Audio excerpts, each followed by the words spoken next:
नमस्कार दोस्तों, हमारी इससे पहले एक लाइव क्लास हुई थी। लाइव क्लास की बहुत सारे स्टूडेंट एक साथ एट टाइम टाइम नहीं हो पा रहा है या एडजस्ट नहीं कर पा रहे हैं, इसलिए फिर से हमने इसको रिकॉर्डेड टर्म में कर रहे हैं। हमारा जो टॉपिक चल रहा था वो था types of deposit and account. तो हम तक जो चर्चा कर रहे थे उसमें था कि अकाउंट कितने टाइप की और टाइप्स। तो डिपॉजिट के टाइप, तो डिपॉजिट हमको मिला था एक डिमांड डिपॉजिट और एक टर्म डिपॉजिट। इस पे भी चर्चा की दोनों में अकाउंट में डिफरेंस क्या है, कौन कौन से हैं। एक में आपका करंट अकाउंट और एक है आपका सेविंग अकाउंट।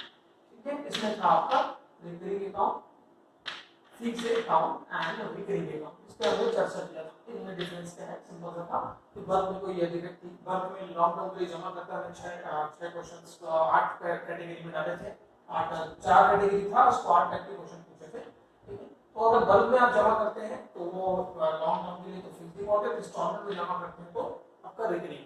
ठीक है, करंट अकाउंट सेविंग अकाउंट में डिफरेंस क्रिएट किए थे। एक बेसिक डिफरेंस होता है जो हम चर्चा किए थे वो था आपका कि करंट अकाउंट में एक दिन में आप कितने बार ट्रांजैक्शन कर सकते हैं और सेविंग अकाउंट में आप एक दिन में एक ही ट्रांजैक्शन।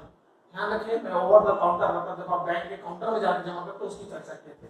तो हमने जब आगे फर्दर क्वेश्चन में डिस्कशन किए थे कि भाई कौन से अकाउंट में एटीएम मिलता है, तो लोग जो सेविंग समझते हैं करंट में भी एटीएम एट लेवल उस पे चर्चा हुई थी। और साथ साथ हमने कुछ बात किया था चेक क्लियरिंग और डिमोनेटाइजेशन, इस पे चर्चा हुई थी। उस चर्चा को और आगे बढ़ाते हैं। यहाँ पे दो बातों को हमने डिस्कस कर लिया था कि एटीएम एक था, एटीएम कौन से अकाउंट में मिलता है, दोनों अकाउंट में अवेलेबल है, डिफरेंस के साथ कुछ चीजें और देखते हैं। दूसरा था चेक की बात थी, इसमें भी चेक इसमें भी चेक। तब हमने माइकल कोड के बारे में बात किया था जो कितने डिजिट के होते हैं। चेक में जो नंबर पूछा था क्या, चेक क्लियरिंग में कौन सा नंबर यूज होता है तब क्या। ठीक है, चेक में जो माइकल कोड होता है वो जो 9 डिजिट की होती है वो 3 भागों में बटे होते हैं। चर्चा की थी जो 9 डिजिट का एमआईसीआर कोड है वो 3 भागों में बटा हुआ है, 3 एंड 3। तो इनसे क्वेश्चन पूछता है कि माइकल कोड का इनिशियल 3, मिडिल 3, लास्ट 3 क्या डिनोट करता है। तो ये आपका सिटी बताता है। क्यों सिटी बताता है, बताया था क्योंकि पहले जो चेक होती थी वो मैनुअल सिस्टम था, कंप्यूटराइज्ड इमेज बेस्ड नहीं। क्योंकि कंप्यूटराइज्ड इमेज पे चेक को हमने नाम दिया था, जो स्टैंडर्ड बनाया गया वो सीटीएस था, चेक ट्रांजैक्शन सिस्टम। ठीक है, फिर पहले जो चेक होती थी बहुत दिक्कत होती थी कि आपको फिजिकली चेक प्रेजेंट करने होते थे। क्यों? क्योंकि ये जो कॉन्सेप्ट आज एक बैंक के आप जैसे आप रायपुर में रहने वाले हैं, मुंबई या किसी दूसरे जगह चले वहां भी अकाउंट से आप विड्रॉ कर सकते हो, ये आज पॉसिबल है। ये 2008 से पहले पॉसिबल नहीं था। ठीक है, तो दिक्कत होती थी आपको चेक को फिजिकली भेजना पड़ता था कि भैया चेक में उतना बैलेंस है कि नहीं है। ठीक है, तो उस चेक था वो नॉन सीटीएस चेक था। आज जो है जो क्लियरिंग है वो आपका कंप्यूटराइज्ड इमेज बेस्ड हो गई। तो पहले क्या होता था, आपको चेक को पर्टिकुलर जिस सिटी का है उस सिटी में भेजना होता था।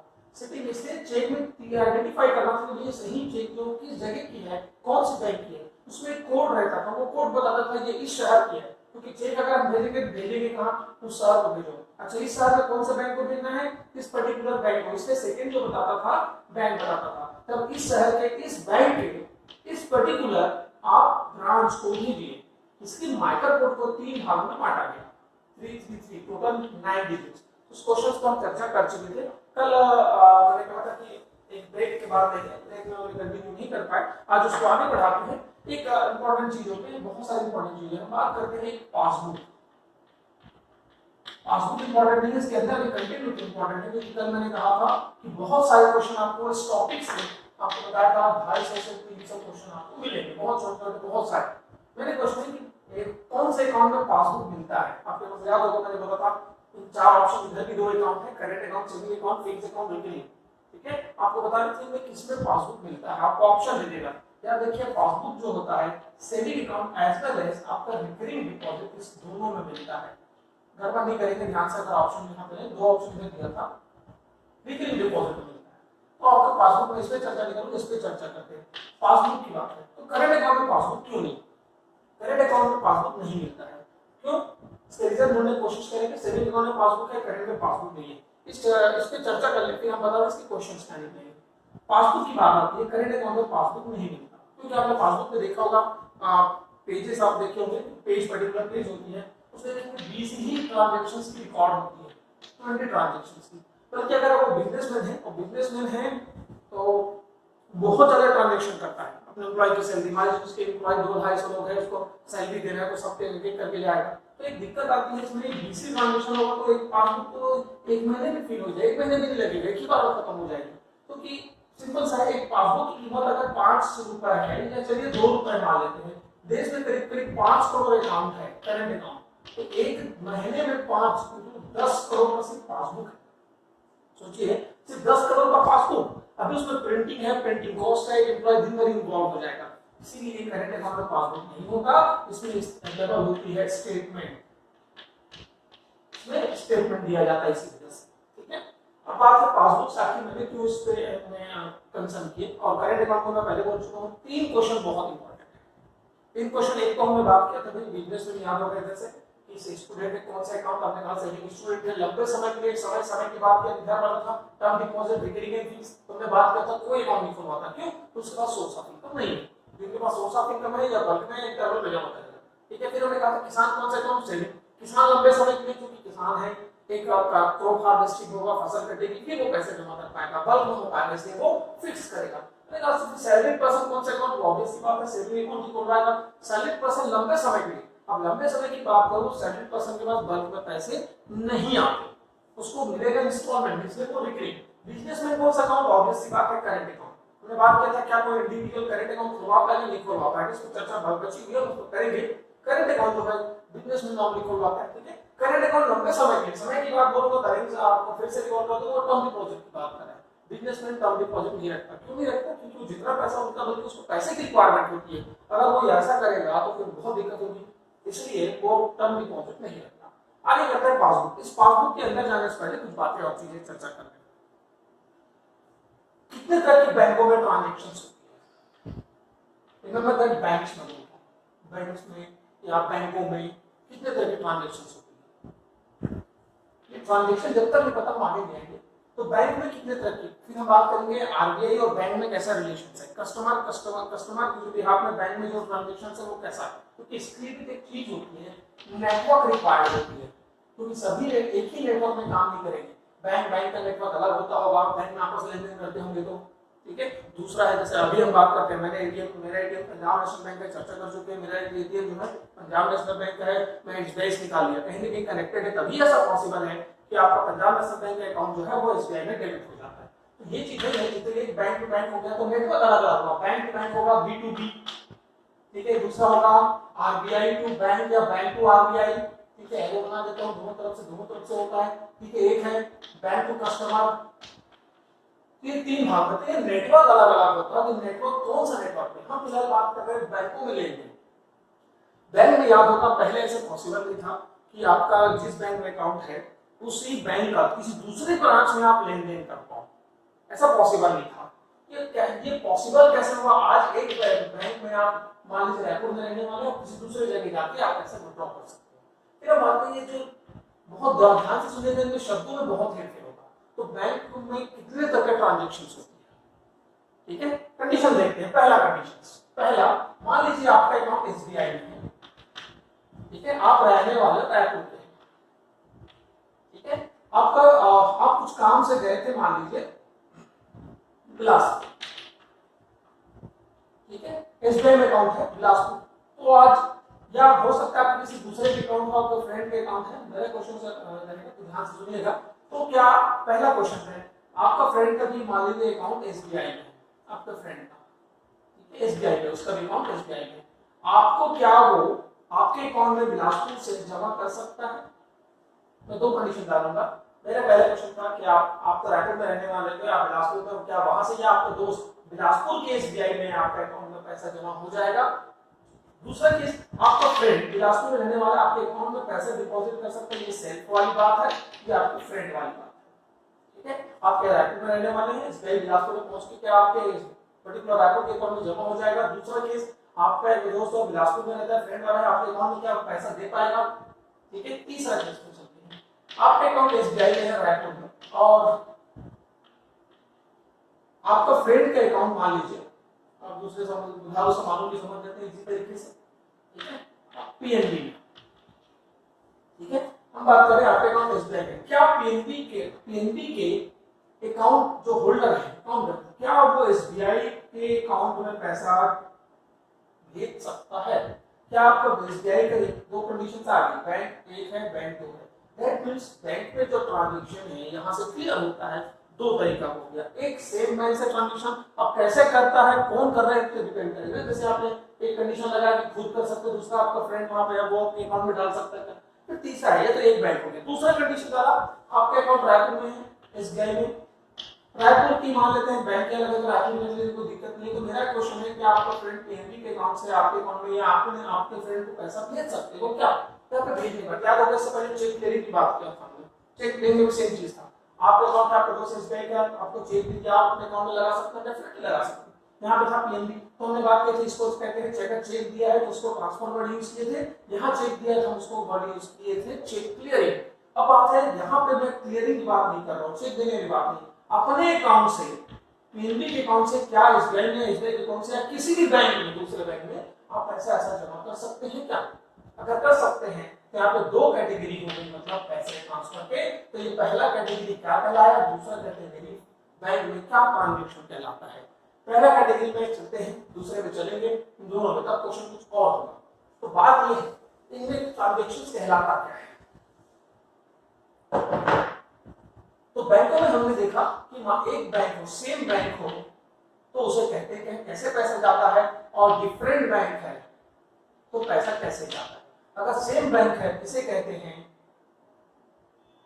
किस पैटर्न से जाएगा, किस टेक्निक से जाता है, और डिफरेंट बैंक है तो कौन सी टेक्निक, इस टेक्निक में क्या यूज होता है, किसके थ्रू जाता है, इस टेक्निक में किसके थ्रू जाता है। तो हम अभी फिलहाल इसको थोड़ा रोकते हैं, इस पे चलते हैं सेम बैंक में कैसे पॉसिबल हुआ आज कि एक बैंक में आप किसी भी ब्रांच से लेन देन कर रहे हो। तो बैंक में दो तरह का ट्रांजैक्शन हो गया, इस ट्रांजैक्शन को हम बात करें सेम बैंक में होता है जिसको हम लोग कहते हैं इंट्रा बैंक, और अगर डिफरेंट बैंक है जिसको कहते हैं, कल भी हमने चर्चा किया था चेक को लेके कि अलग अलग सेम बैंक में अगर तो ट्रांसफर उसको हम इंट्रा बैंक कैटेगरी में, सेम बैंक है इंट्रा बैंक और अलग बैंक है तो इंटर बैंक। अब क्वेश्चन है इंटर बैंक ट्रांजैक्शन किस टेक्नोलॉजी के थ्रू होता है, इंटर बैंक ट्रांजैक्शन किस टेक्नोलॉजी के थ्रू होता है। इनसे वैरायटी के क्वेश्चन निकलेंगे, इसमें वैरायटी के क्वेश्चन निकलेंगे। तो इंटर बैंक में पैसा कैसे ट्रांसफर होगा और इंटर बैंक में पैसा कैसे ट्रांसफर होता है। तो ट्रांसफर के तरीके इंट्रा बैंक और इंटर बैंक है। बैंकों में अगर आपस में लेन देन करें दो तरीके हैं हमारे पास, इंट्रा बैंक और इंटर बैंक। इंट्रा मतलब एक बैंक की किसी ब्रांच में, इंटर बैंक मतलब अलग अलग बैंक। क्लियर है। इंटर बैंक में ट्रांसफर की टेक्नोलॉजी के थ्रू होता है, ये टेक्नोलॉजी समझने की जरूरत है। पहले ऐसे नहीं होते थे, आप जिस जगह और दूसरे, इसको कहते हैं सीबीएस। तो दो तरह के ट्रांजैक्शन से इसको पहले क्लियर कर ले फिर आगे बढ़ेंगे। तो एक है इंट्रा बैंक, इसमें टेक्नोलॉजी यूज होती है सीबीएस। क्वेश्चन पूछा हमेशा सीबीएस से कि सीबीएस में सी का मतलब, बी का मतलब और एस का मतलब क्या होता है। ऑप्शन दे देगा आपको। सीबीएस में सी का मतलब क्या है, सेंट्रलाइज्ड, सेंटर, कंफर्म, चौथा कंट्रोल, नन ऑफ दिस। दूसरा हो जाएगा बी का मतलब क्या है, banking, banks,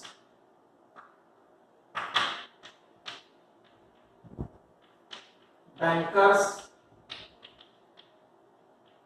banker, none of this. Question note होते आजकल के जो एप्लीकेशन आते हैं एग्जाम में, किसी का लिखता है और एक किसी वर्ड को पूछता है, ऐसा हम लोग पढ़ने का आता है। इसलिए हमें बहुत टाइम तक मैक्सिमम टाइम में फुल फॉर्म में बहुत कंफ्यूजन होता है। कारण नहीं है क्योंकि हम सिर्फ फुल फॉर्म लिख के चले जाते हैं, कभी ये नहीं सोचते क्योंकि ये किसी एक का पूछा तो क्या होगा, इसलिए हम एक एक करके लिखना है। अब है एस का मतलब क्या है, पहला सिस्टम, दूसरा सॉफ्टवेयर, तीसरा सिस्टमैटिक,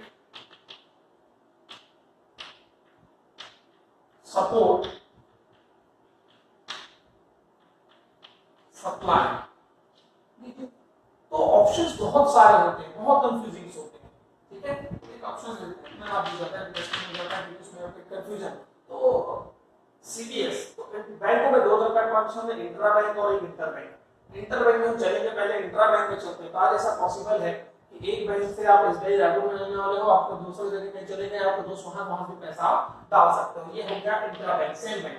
ध्यान रखेंगे ठीक है। अगला क्वेश्चन है इंट्रा बैंक ट्रांजैक्शन जो सीडीएस होती है, सीडीएस का फुल फॉर्म सीडीएस में कैसे पहचानता है कि कौन से ब्रांच में सही बैंक सही, ठीक है बैंक से है लेकिन कौन से सही ब्रांच है, वो अकाउंट उस ब्रांच का है नहीं है, उसको आइडेंटिफाई करने के लिए से कौन सा कोड यूज होता है। सेम क्वेश्चन है आपका इंटर बैंक में जो ट्रांजैक्शंस होता है इसमें कौन सी टेक्नोलॉजी यूज होती है, और टेक्नोलॉजी जो भी यूज होती है इसमें कैसे पहचानता है एक बैंक दूसरे बैंक को। लेट्स से जो आपका दोस्त आपको चेक दिया, आपका दोस्त आपके अकाउंट में पैसा जमा करने के लिए दे दिया है, उसने फॉर्म भरा, उसमें दे दिया है कि अब ये चलो ठीक है मेरा अकाउंट पंजाब नेशनल बैंक है क्योंकि चेक दिया है पंजाब नेशनल बैंक का है, उसने पैसा डालने के लिए दे दिया कि एसबीआई में डालना है, ये दे दिया चला जाएगा एसबीआई में ये 9211 420 ऐसा कोई अकाउंट नंबर है 92114220 ऐसा अकाउंट नंबर है, उसके इस अकाउंट में मेरे अकाउंट से 2 लाख रुपए आप निकाल के, मान लीजिए नाम इसका रमेश और इसका नाम मान लीजिए पीएनबी वाले का सुरेश,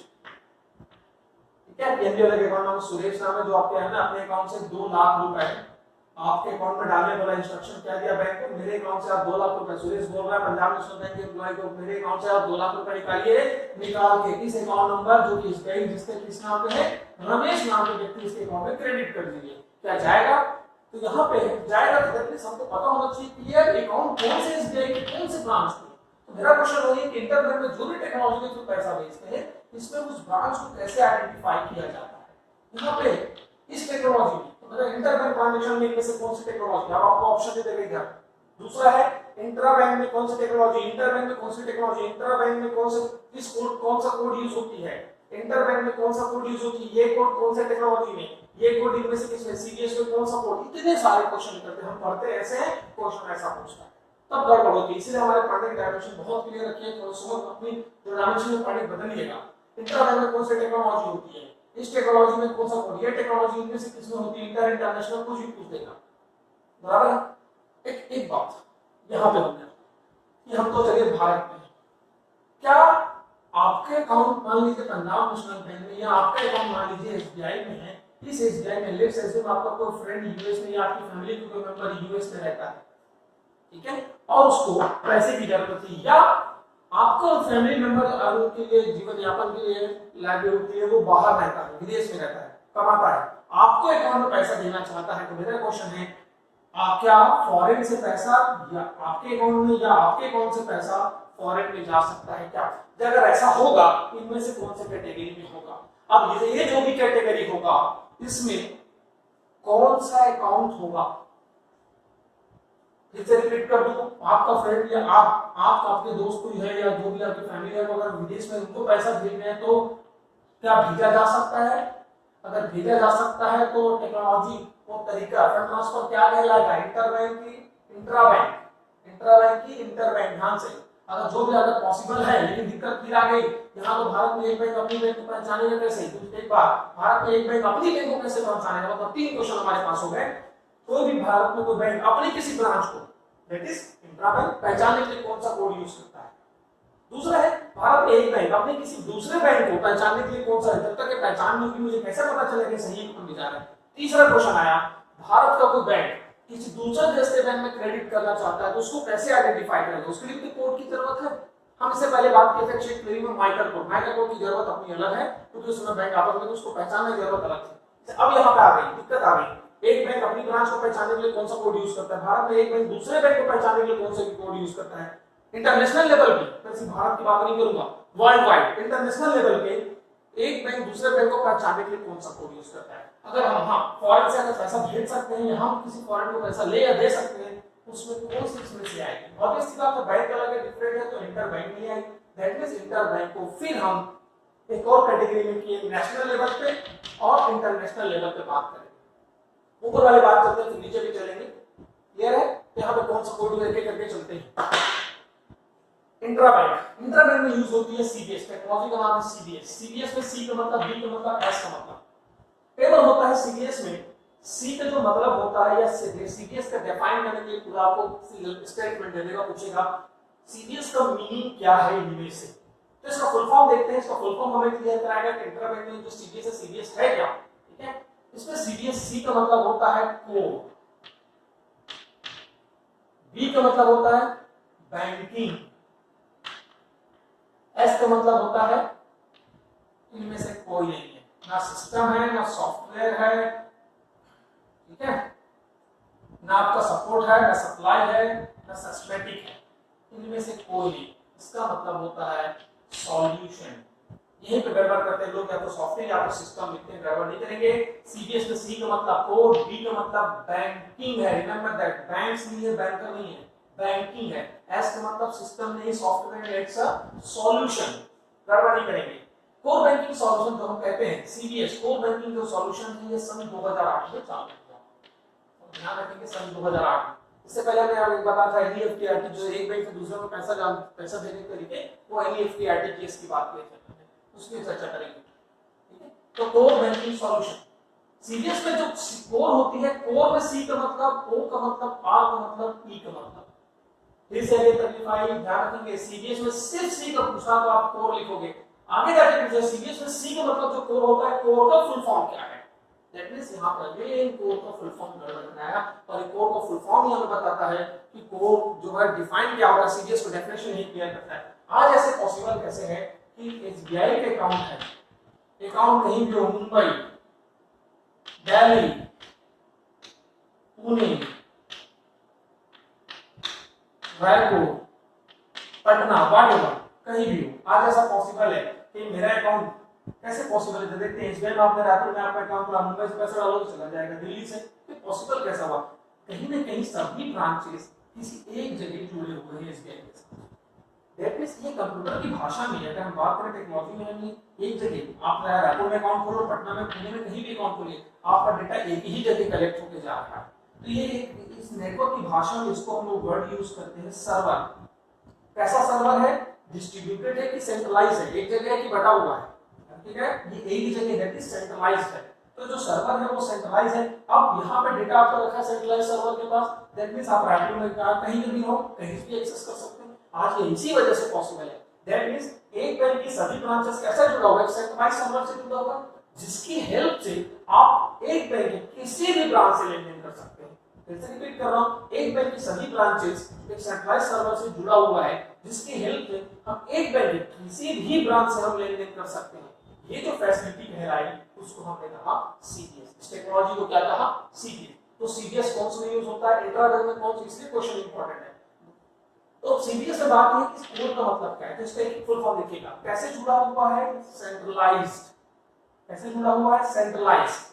पैसा कैसे जाएगा, क्रेडिट करके जाता है कि ऑनलाइन जाता है, ऑनलाइन, सेंट्रलाइज्ड ऑनलाइन। अच्छा, पैसा जब आप डालते हो उसी समय जाता है कि 2-4 दिन या समय लग जाता है, उसी टाइम, मतलब रियल टाइम, उसी समय, रियल टाइम। अब पैसा क्या हो रहा है, रायपुर में आपका अकाउंट है, पैसा डाला मुंबई से, मुंबई से पैसा डाले, पैसा कहां पहुंचा, रायपुर में, दैट मींस पैसा यहां से वहां क्या हो गया, एक्सचेंज। तो इसका फुल फॉर्म हो गया centralised online real time exchange. Clear है। तो सीबीएस का फुल फॉर्म यहां पे अगर कोर का फुल फॉर्म देख ले, इसका डेफिनेशन हो गया। तो सीबीएस में सीबीएस का मतलब, ठीक है, CBS core banking solution, core bank C का कोर का full form centralised online real time exchange. और सीबीएस अगर से पूछे आपसे डेफिनेशन में, सिंपल से डेफिनेशन है, क्योंकि इंटरव्यू के बाद पूछता है सीबीएस क्या होता है, अपने आप को प्रिपेयर कर लीजिए यूजिंग के लिए। एक बैंक की कोई सभी ब्रांचेस, एक बैंक सभी ब्रांचेस एक सेंट्रलाइज्ड सर्वर से जुड़ा हुआ है, जिसकी हेल्प से हम एक बैंक के किसी भी ब्रांच से लेन देन कर सकते हैं, उसे हम सीबीएस कहते हैं। क्लियर। यहाँ पे मुद्दा ये है, पहचानते कैसे है कि ये पर्टिकुलर पैसा अकाउंट रायपुर का है, मुंबई से पैसा डालो तो मुंबई वाले कैसे पता चलेगा बंदे के अकाउंट इस ब्रांच में है। तो सीबीएस में कौन से कोड के थ्रू ब्रांच को आइडेंटिफाई किया जाता है, यहां पर यूज होती है ब्रांच कोड।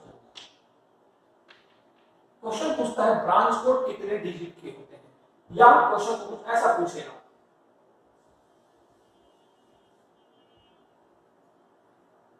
ब्रांच कोड के बारे में इनमें से कौन सा स्टेटमेंट ट्रू है।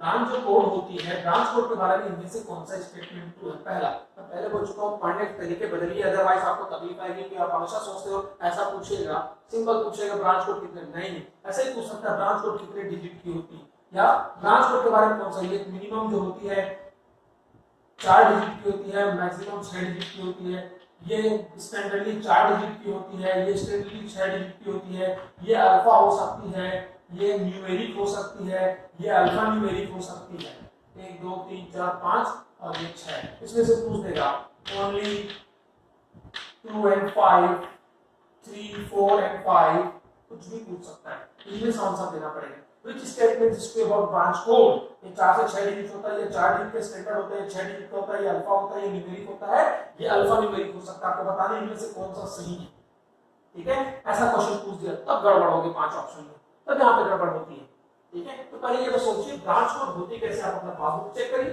देखिए ब्रांच कोड कितने डिजिट की, अल्फा होता है कि न्यूमेरिक होता है, ठीक है? तो ब्रांच कोड जो होती है वो जितने बार आप लोग देखे होंगे यहाँ पे 4 डिजिट शो करता है, जो कि गलत है। कायदे से ब्रांच कोड होता है 6 डिजिट का। ध्यान रखेंगे आप लोग, हड़बड़ी ना आंसर गलत कितने डिजिट का, और ये स्टैंडर्ड है।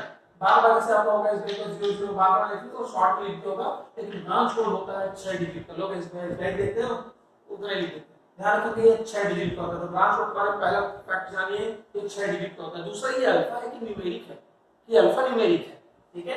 ब्रांच कोड जो होता है वो अल्फा न्यूमेरिक होती है, गड़बड़ नहीं करेंगे आप, ठीक है? तो ब्रांच कोड, तो सीडीएस में ब्रांच कोड इनमें से कौन सी टेक्निक फंड ट्रांसफर में यूज होती है?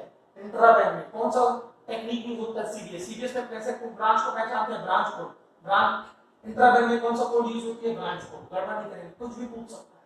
सीडीएस में सी का मतलब क्या है? कोर में जो सी है उसको सी का मतलब क्या है? तब हम लिखेंगे सेंट्रलाइज।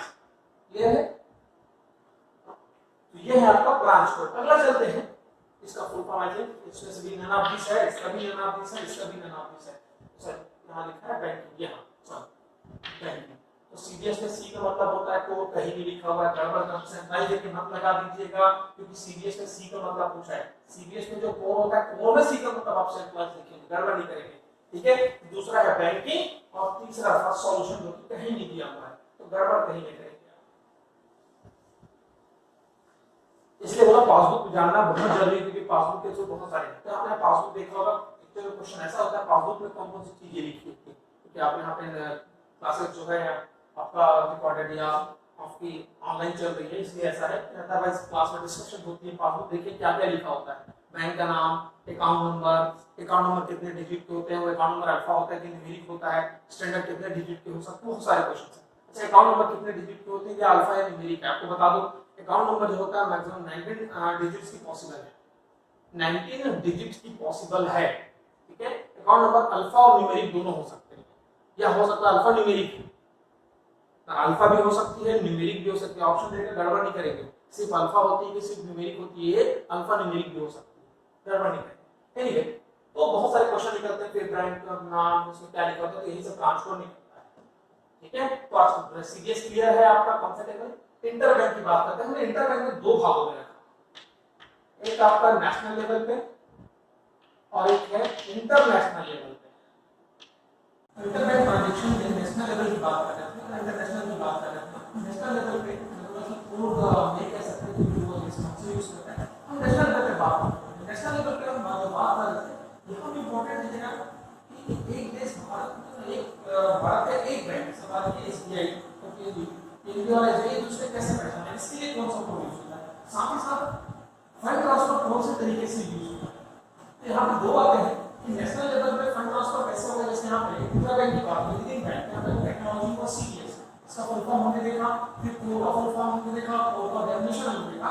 तो नेशनल लेवल पे बात करते हैं, तो नेशनल लेवल की अगर बात करें तो कौन सी टेक्नोलॉजी यूज होती है, ठीक है? क्वेश्चन का पूछा इंट्रा बैंक में कौन सी टेक्नोलॉजी, उसी तरह आपका इंटर बैंक ट्रांजैक्शन में नेशनल लेवल पे कौन सी टेक्नोलॉजी यूज होती है। ये भी जो भी टेक्नोलॉजी होती है, दिक्कत यहाँ पे आई कि ये पहचानेगा कैसे कौन सा कोड यूज होता है, तो पहचानेगा कैसे, इस कोड पे कोड कितने डिजिट की होती है, ये जो कोड है कैसे डिस्क्राइब होता है। तो दिस सिमिलरली इंटरनेशनल लेवल पे यहाँ तो देखिए नेशनल लेवल पर मान लीजिए इंटरनेशनल लेवल पे दिक्कत आ जाएगी, ये कंसेप्ट मतलब यूनिसेफ में विदिन दूसरे देश के अकाउंट या हमारे देश के व्यक्ति देखते हैं, आपको रिलेटिव आप बाहर आ जाए या पढ़ाई करेंगे, आपको पैसा भेजा इस दूसरे देश में रहता है, तो उस देश से उस पर्टिकुलर बैंक को कैसे पहचानेंगे, तो इंटरनेशनल लेवल की बात। तो इंटर बैंक ट्रांजैक्शन दो तरह के, नेशनल और इंटरनेशनल लेवल। यहाँ पे कौन सी टेक्नोलॉजी, यहाँ पे जो टेक्नोलॉजी यूज होती है उसे कहते हैं आरटीजीएस या एनईएफटी। तो यहाँ पे नेशनल लेवल पे दो तरह के ट्रांजैक्शंस हैं, एक आरटीजीएस, दूसरा एनईएफटी। आरटीजीएस का इनका फुल फॉर्म के बारे में पूछा, इसका फुल फॉर्म क्या होता है, इसका अगर हमने लिमिट पूछता है कि आरटीजीएस में कितना रुपया भेजा जाता है, आरटीजीएस का real time cross settlement, RTGS real time cross settlement any national electronic fund transfer, इसके लिमिट पूछता है कितने रुपए का। तो आरटीजीएस की लिमिट आपको पता है 2 लाख या 2 लाख से ऊपर।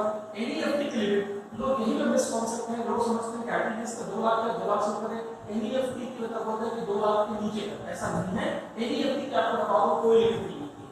अगर फर्दर क्वेश्चन में देखेंगे एनईएफटी, लेकिन जब 2 लाख का आरटीजीएस होगा तो 2 लाख के ऊपर में एनईएफटी क्यों नहीं किया जाता है? एनईएफटी में करने के लिए रीजन ये है कि आरटीजीएस का फुल होता है रियल टाइम ग्रॉस सेटलमेंट, मतलब पैसा आपका उसी समय, इसका एक टाइम रेंज है 0 to 2 आवर। इसमें जो टाइम है वो अलग है, इसमें बैचेस में जाता है, बैच प्लस 1 आवर का कांसेप्ट है। दैट मींस जिस बैच में उसको 1 घंटे और ज्यादा लगेंगे। इसके हम चर्चा बाद में करेंगे। फिलहाल नेशनल लेवल में मीटर तरीका आरटीजीएस है नहीं। यहां पर था इंट्रा बैंक में था CBS, inter bank national payment transaction होगी वहां पे आरटीजीएस नहीं है। इसमें कौन सा कोड यूज होता है? जो कोड होता है तो कितने डिजिट का होता है? जो कोड जो होता है जितने भी डिजिट का होता है, इनिशियल शेप क्या बताता है, लास्ट को क्या बताता है? आपको लगे 6 का 10, इसमें एक होता है 0, तो 0 जो होता है इस पर्टिकुलर कोड में, ठीक है, तो कितने डिजिट का होता है? ऐसे क्वेश्चन पूछता है। तो इसमें जो नेशनल लेवल पे जो आपकी कोड यूज होती है वो कहलाती है आईएफएससी, ठीक है। नेशनल लेवल पे जो भी कोड यूज होगा, कई बार क्वेश्चन ऐसे पूछा आईएफएससी कोड इनमें से किसमें यूज होता है? आरटीजीएस में एनईएफटी में, ये क्वेश्चन कैसे बदल गया? आईएफएससी कोड इनमें से किसमें होती है? एनईएफटी में या आरटीजीएस में, दोनों में या इनमें से किसी और में? ये जो हमने एनईएफटी आरटीजीएस लिखा है और फंड ट्रांसफर है इंटरबैंक ट्रांजैक्शंस में, हम यदि को जो पढ़ रहे हैं वो बैंक टू बैंक ट्रांजैक्शंस की बात कर रहे हैं और इसके बिहाफ में कस्टमर के बिहाफ में हमने नेटवर्किंग चर्चा किया था, बैंक टू आरबी, उसमें बाद में चलेंगे। फिर हम बात कर रहे थे जो ये आरटीजीएस एनईएफटी है कस्टमर के रिक्वेस्ट में बैंक टू दूसरे बैंक में जाता है, एक और ट्रांजैक्शन होता है बैंक टू बैंक, इसे हमने नेटवर्किंग चर्चा बाद में करेंगे। तो आईएफएससी कोड जो होती है वो कितने डिजिट की होती है, ठीक है। आईएफएससी कोड के बारे में एक क्वेश्चन, एक और आईएफएससी देखेंगे जो अभी रिसेंटली लास्ट वीक एक अनाउंस करें कि एक आईएफएससी अथॉरिटी बनाया जाएगा।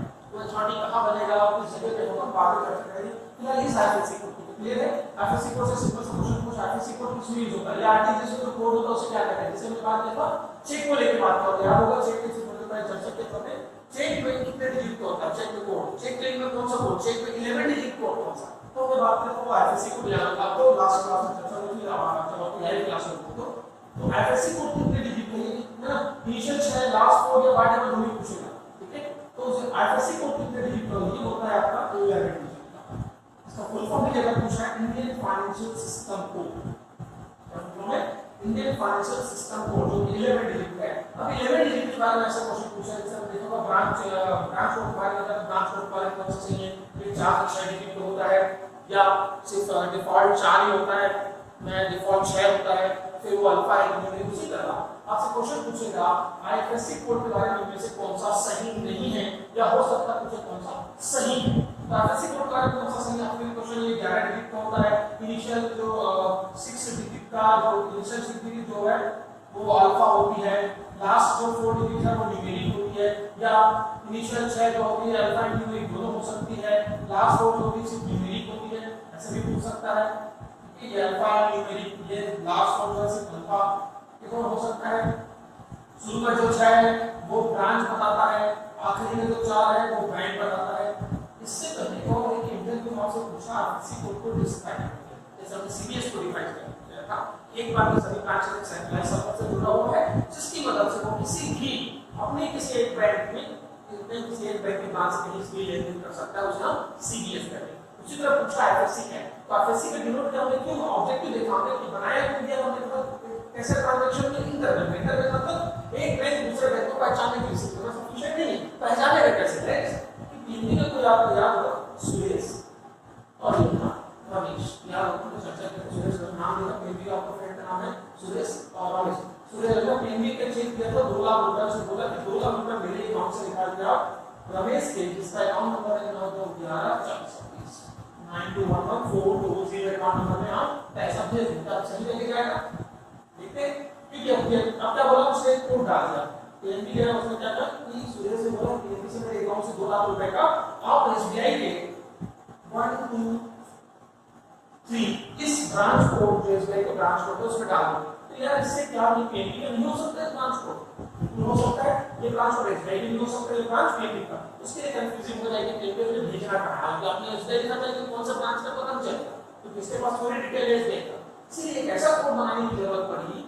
चर्चा किया था यहाँ बोला MICR को क्यों बनाया गया, अब IFSC कोड आखिर क्यों बनाया गया, इसके रीजन है।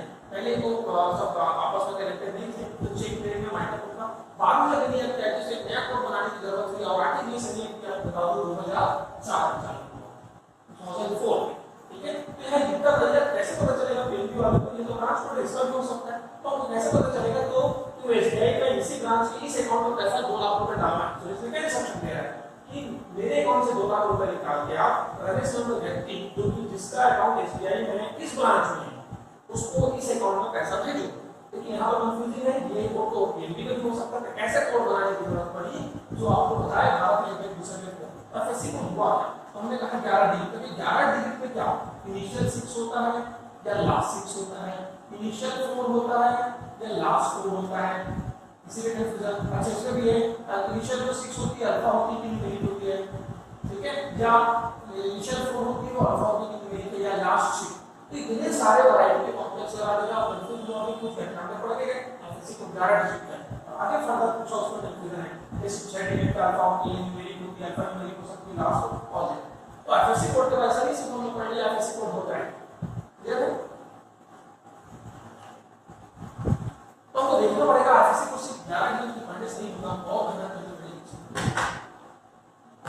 तो FSC कोड जो होती है, अभी हम इंस्ट्रक्शन देखते हैं यहाँ पे।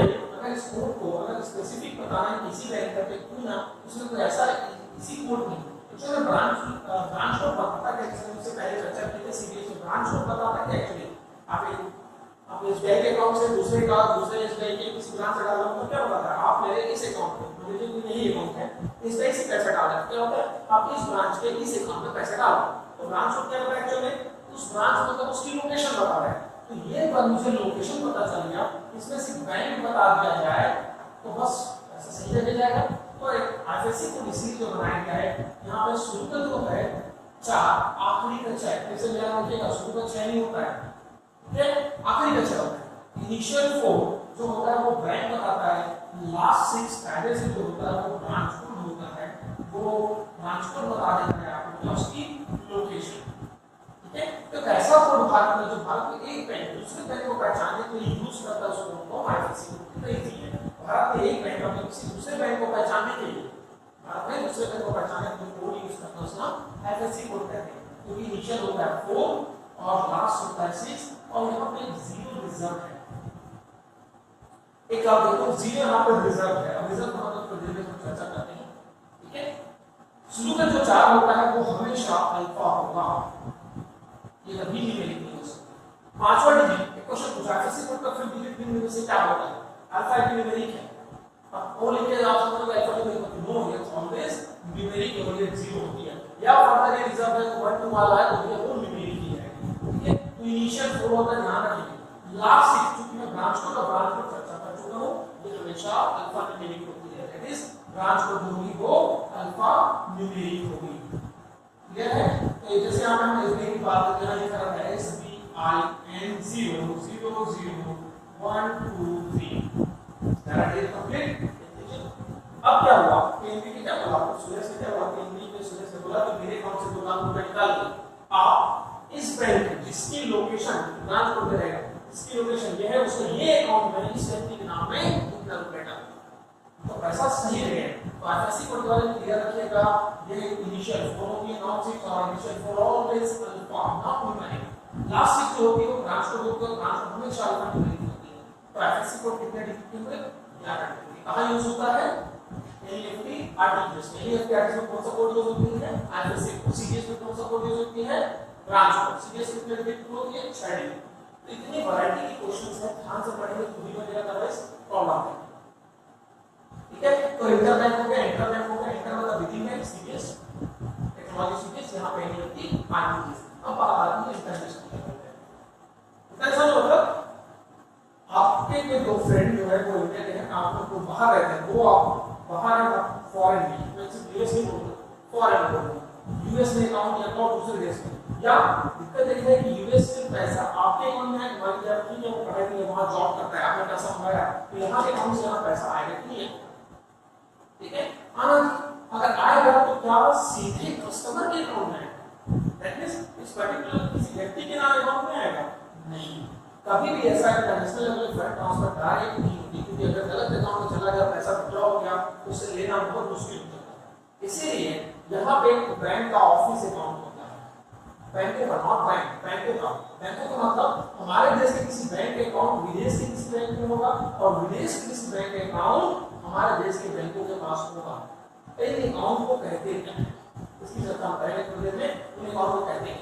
यहाँ पहले देखिए, तो हम टेक्नोलॉजी की बात करते हैं, टेक्नोलॉजी नहीं कह सकते हैं, अलग-अलग देशों में अलग-अलग होती है। जैसे हमने देखा था रिसेंटली आपका प्रधानमंत्री मोदी जी सिंगापुर गए, चाइना गए, यूएई गए, बहरीन गए, वहाँ पे रुपए कार्ड को लेवल किया, रुपए कार्ड को लेवल किया गया।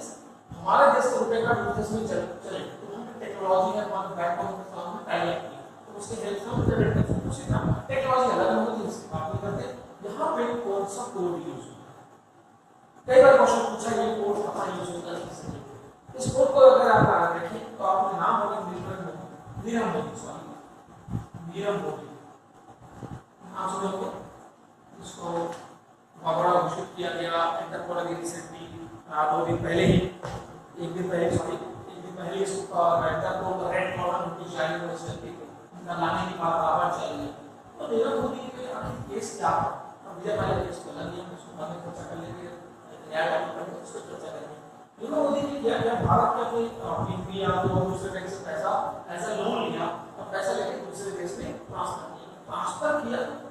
कोई तो कोड होगा जिसके थ्रू, उस कोड के थ्रू पैसा भेजा, वो कोड है जो इंटरनेशनल पेमेंट होती है, आपने सुना होगा स्विफ्ट,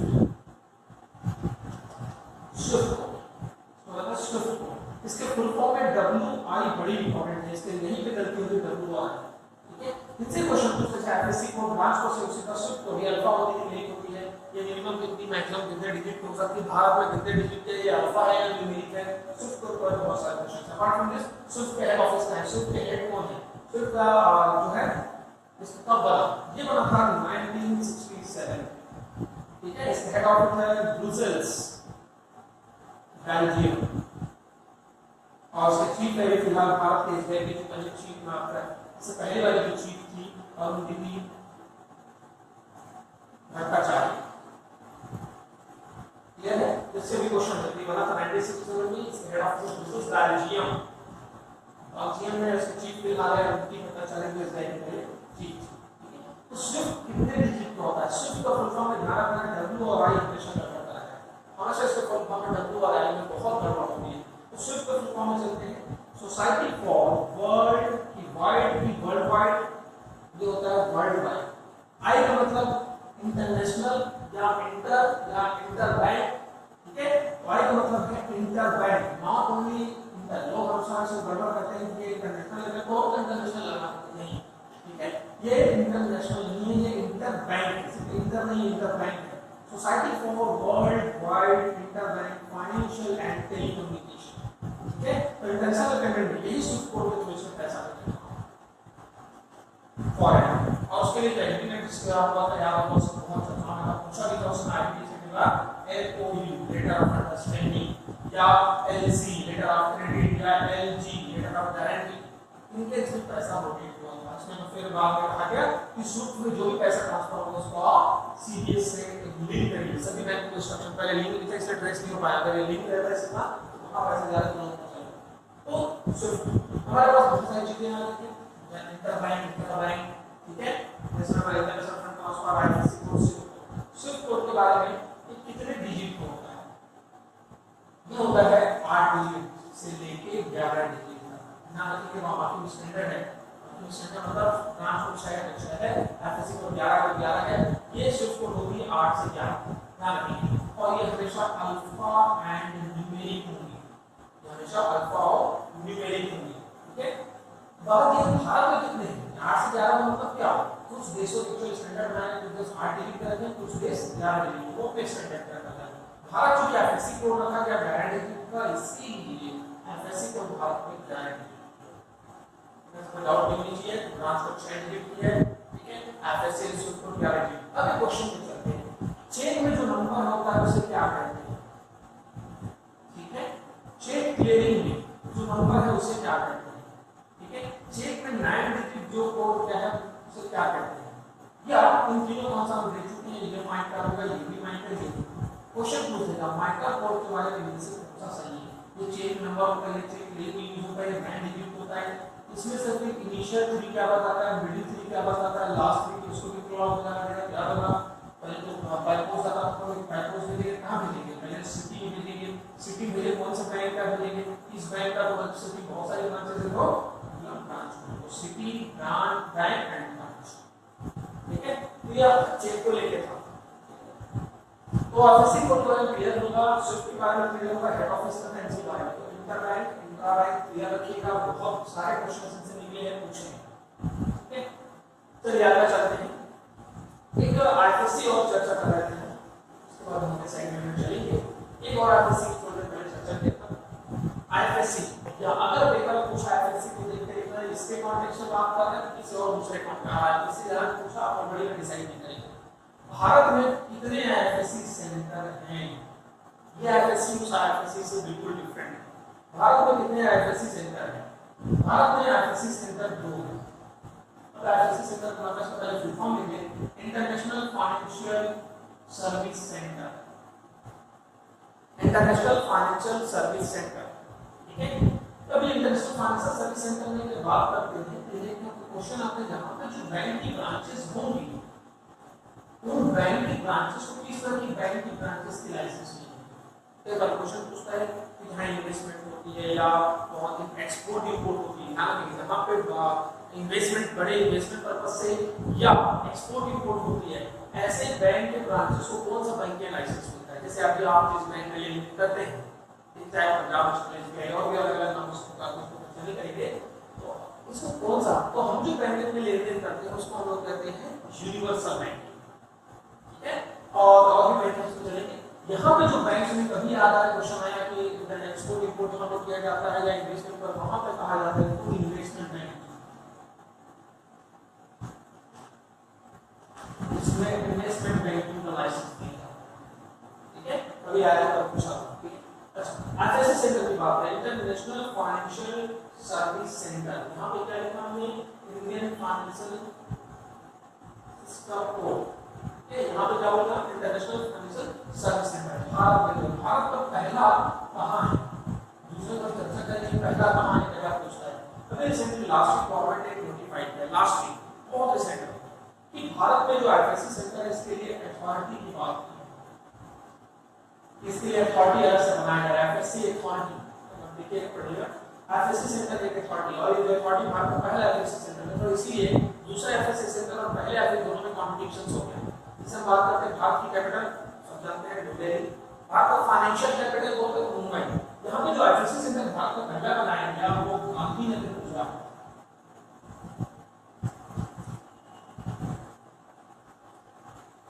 गांधीनगर गुजरात में बनाया, और दूसरा बना मुंबई में। और मुंबई जो कि फाइनेंशियल बेस्ड सिटी है या आप कहते हैं फाइनेंशियल कैपिटल है। ठीक है, आईएफएससी सेंटर जो अथॉरिटी की बात की गवर्नमेंट ने नोटिफाई किया कि वो गांधीनगर गुजरात में बनाया जाएगा, और जिस जगह पे एक आईएफएससी सेंटर बनाया गया उसका एक शॉर्ट फॉर्म में अलग से नाम दिया गया गिफ्ट सिटी। इसके बाद फुल फॉर्म है गिफ्ट सिटी। आईएफएससी सेंटर कहां है, तो लोग इसको अहमदाबाद, वडोदरा, गांधीनगर में। तो आईएफएससी सेंटर की बात करते हैं जो गांधीनगर गुजरात में से बड़ा जगह है उसको गिफ्ट सिटी नाम से, और गिफ्ट का फुल फॉर्म क्या पूछा है, Gujarat international financial tech city. Gujarat international financial tech city कहां पे, गिफ्ट सिटी कहां है, अहमदाबाद। या फिर सेंटर भारत कहां है, गांधीनगर। गड़बड़ नहीं है। दूसरा मुंबई। कॉम्पिटिशन ये थी क्योंकि चूंकि मुंबई जो है फाइनेंशियल टेक में क्यों इसको काम में रखा। ठीक है, ये आईएफएससी सेंटर का उद्देश्य क्या है उसमें बात में चलेंगे।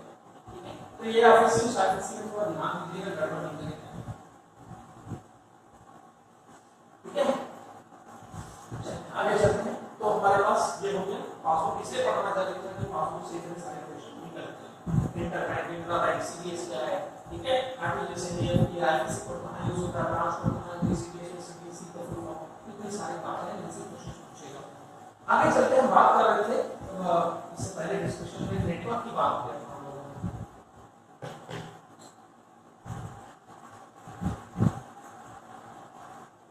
नेटवर्क तो अगर बात करते हैं नेटवर्क जब हम लेन देन करते हैं तो हम जो नेटवर्क यूज करते हैं, हम तो ये नेटवर्क यूज करते हैं मतलब बैंक जो है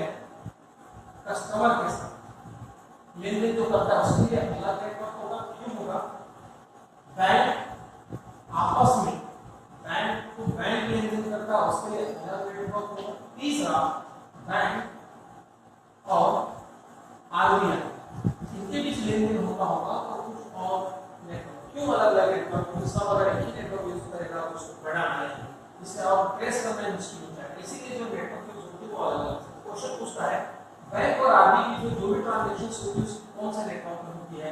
बैंक और बैंक टू बैंक जो नेटवर्क होती है, बैंक टू बैंक आपस में लेन देन, उसके लिए कौन सा है? बैंक कस्टमर बैंक के बीच में जो भी नेटवर्क होगा, जैसे कस्टमर ने रिक्वेस्ट किया इसको पैसा भेज दो, ठीक है, इसीलिए इसके अलग नेटवर्क पकड़ गया, इसके अलग नेटवर्क पकड़ गया, इसके अलग, ताकि वो ओवरलैप कहीं ना हो, ठीक है। तो आरबीआई और बैंक बीच में होता है, इसके होता है आरबीआई ने, बैंक टू बैंक होता है, ये बैंक में। तो अगला बताइए क्या हो सकता है? देखते कस्टमर नेट, बिल्कुल नहीं, यहाँ पे जो नेटवर्क है वो कस्टमर नेट नहीं होता, यहाँ पर होता है इन्फिनेट, ठीक है, इन्फिनेट। बहुत इंपॉर्टेंट है, इसका फुल फॉर्म क्या है? पूछा इन्फिनेट का फुल फॉर्म क्या होता है? इनका इजी बैंक नेटवर्क आगे तो आगे network, bank to bank network, तो जल्दी है अगर पूछा तो ये बैंक कस्टमर जो नेटवर्क होती है इन्फिनेट, इसका फुल फॉर्म क्या होता है? फुल फॉर्म के बारे में पूछा है, international Indian financial network, international लिखिएगा, इंडियन फाइनेंशियल नेटवर्क, इन्फिनेट। तो बैंक टू कस्टमर जो हम लोग यूज करते हैं बैंक हमारे यहाँ पर, वो इन्फिनेट होता है, इंडियन फाइनेंशियल नेटवर्क। तो ये नेटवर्क है, वो आईएफएससी कोड है, इंटरबैंक इंट्राबैंक। देखो हम इसको सोल्व किए थे टॉपिक को, ठीक है, facts of deposit, demand deposit, direct term deposit, direct term liability, demand liability, ठीक है। फिर हमने करेंट ऑफ सेविंग, फिर और चार ऑप्शन था लिक्विडिटी फिक्स, उस पे चर्चा की है, ठीक है। करेंट ऑफ सेविंग, इनमें हम डिफरेंस और साथ कुछ सिमिलरिटी है, क्या बेनिफिट है क्या नहीं, कुछ इतने सारे क्वेश्चंस हैं, यहाँ पर 2 से 600 300 क्वेश्चन मिलेंगे, लेकिन इतने बारे में कुछ नहीं करते। अगला चर्चा करते हैं और क्या आता है, और कुछ मिलता है, चलिए देखते हैं अगला। ओवरड्राफ्ट,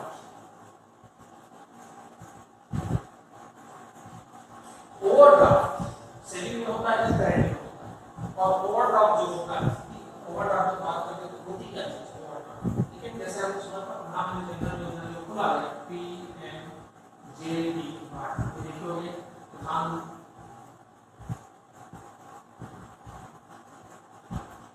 ये जरूर सुने होंगे पीएमजीकेवाई, बहुत इंपॉर्टेंट है अभी, क्योंकि जब लॉकडाउन हुआ तो जो गरीब लोग हैं उनके पास पैसा क्रेडिट करने का तरीका था, जिसमें प्रधानमंत्री गरीब कल्याण योजना के तहत, प्रधानमंत्री गरीब कल्याण योजना के तहत इस अकाउंट में पैसा दिया गया, प्रधानमंत्री जन धन योजना या उससे जो एक स्कीम में रहने हैं उनको अकाउंट में पैसा दिया, 3 किस्तों में दिया गया। तो ये जो फिर इसमें जब हम बात करते हैं प्रधानमंत्री जन धन योजना जब हुआ था 28 अगस्त 2014 की बात है, जब 28 अगस्त 2014 को प्रधानमंत्री जन धन योजना चालू हुआ था, तो इसमें बहुत सारे बेनिफिट ऐड किए गए। उसमें से एक बेनिफिट ये था कि वुमेन जो है, जो प्रधानमंत्री जन धन वुमेन जो है, उनको 5000 रुपए का ओवरड्राफ्ट दिया जाए।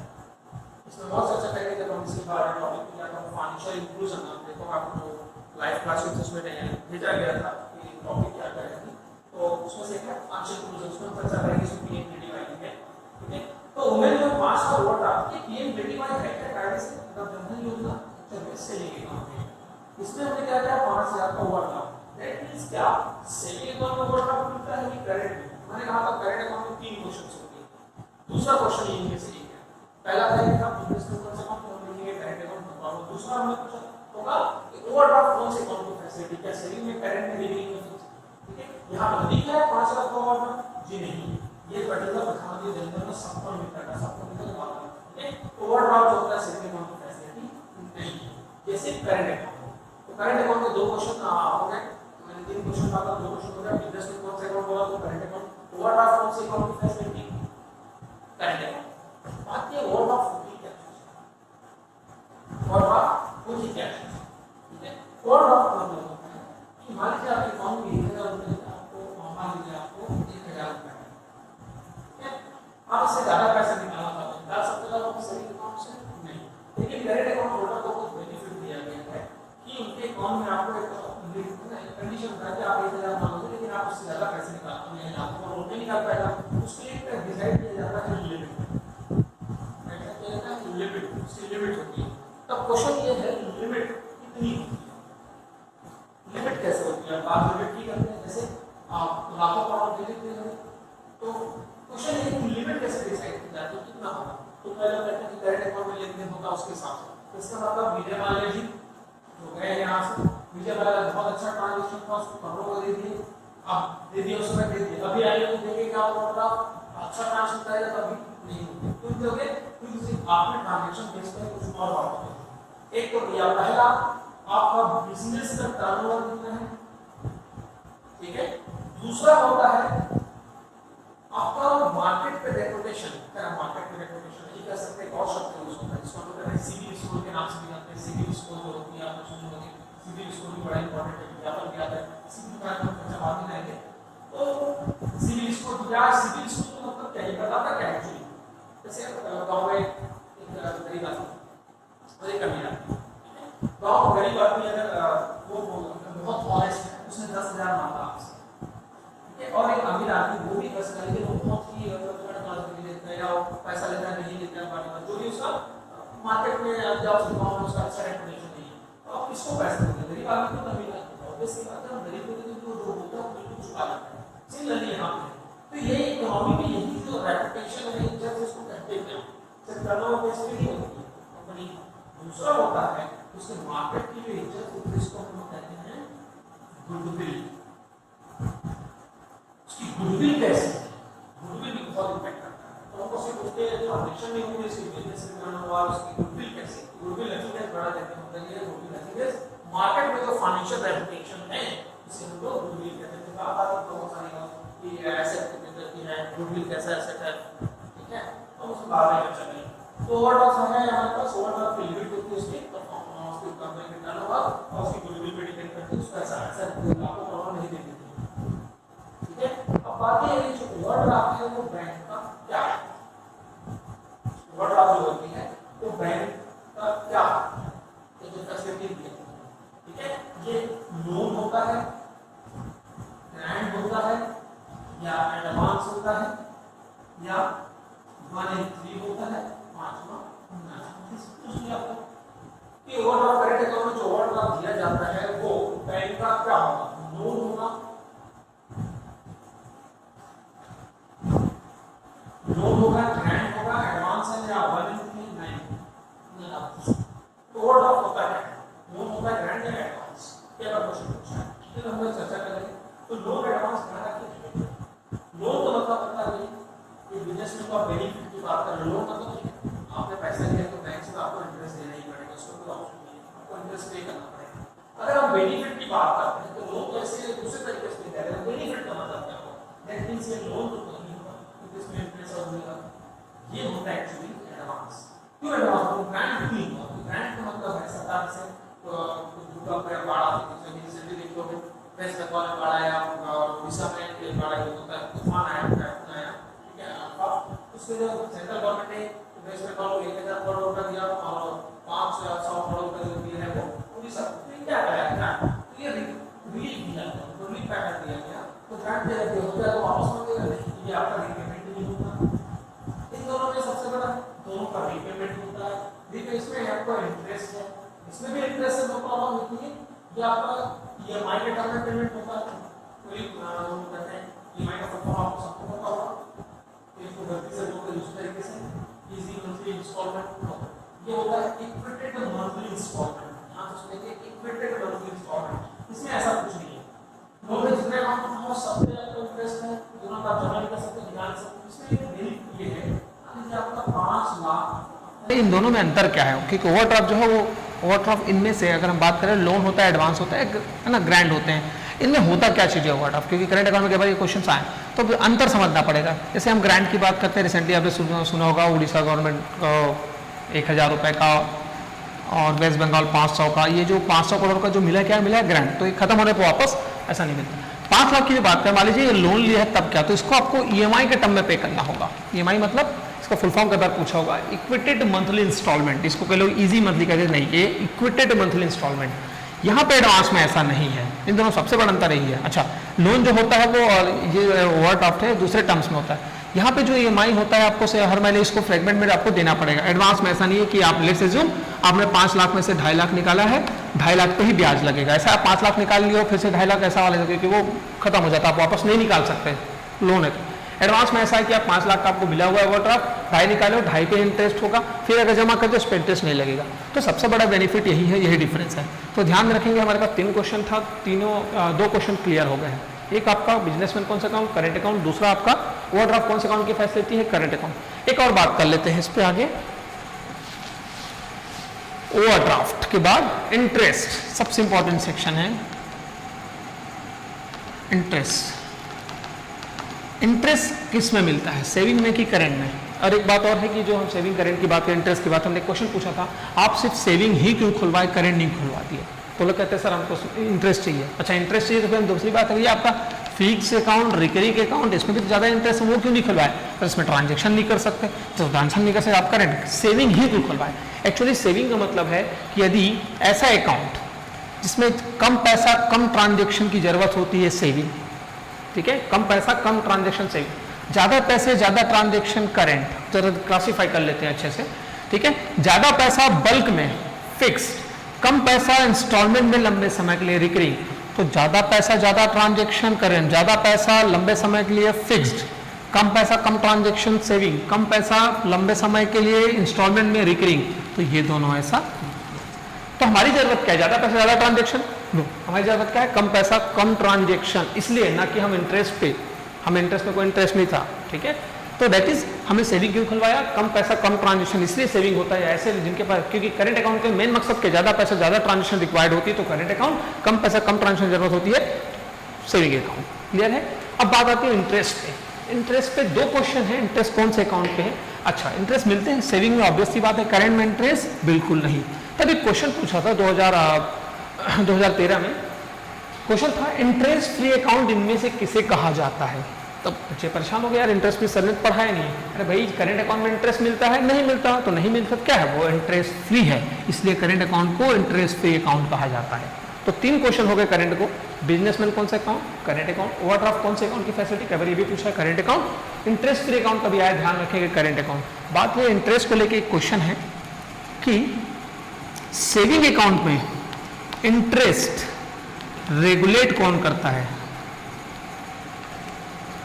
Saving account interest regulated by, दूसरा क्वेश्चन है, पहले डिफरेंशिएट कर लीजिएगा कि दोनों सेम है कि अलग है। सेविंग अकाउंट डिपॉजिट पे इंटरेस्ट रेगुलेटेड बाय,